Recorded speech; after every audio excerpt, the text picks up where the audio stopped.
Today, I wanted to share another perspective on leadership. Are you spending the right amount of resources to generate highly engaged team members? Today, we're looking at another generative culture attribute, the hurdle versus driver mentality.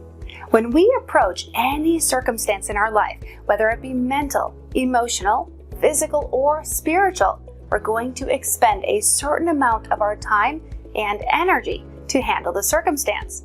Sometimes we spend time and energy working on something that results in very little value in return. But then we put forth the same amount of effort on something else and it returns a huge value to us. Why is that?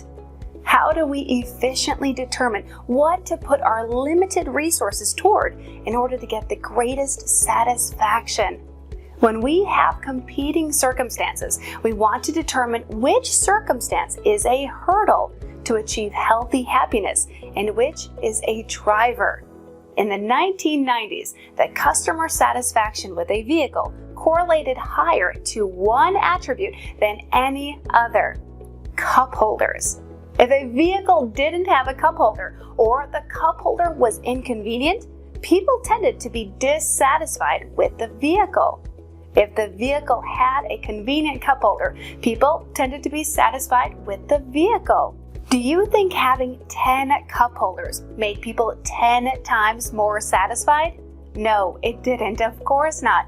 The cup holder is an example of a hurdle. It is a requirement, and without it, there is no satisfaction. However, a minimum level of the attribute is required because it is a need. Once you have cleared the hurdle, increased investment in the attribute doesn't increase the satisfaction. The term for an attribute that increases satisfaction, the more and more of it that there is a driver. The more you invest in a driver, the more your satisfaction increases because it's a want. But you have to first clear the hurdle.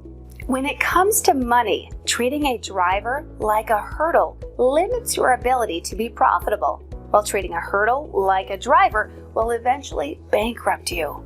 A generative leader knows that the hurdles they must clear in order to engage a generative team are the necessary resources to accomplish the job: fair pay and benefits. But just giving more resources, more pay, and more benefits doesn't equal increased engagement.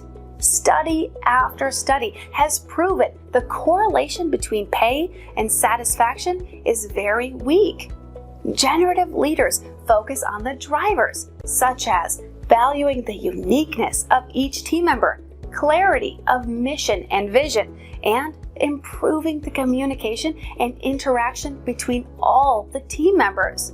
The more time and effort spent on these drivers, the more and more satisfied and engaged the team will become.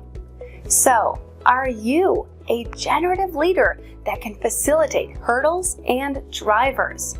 Thank you for letting me share my leadership thought. Have a great week.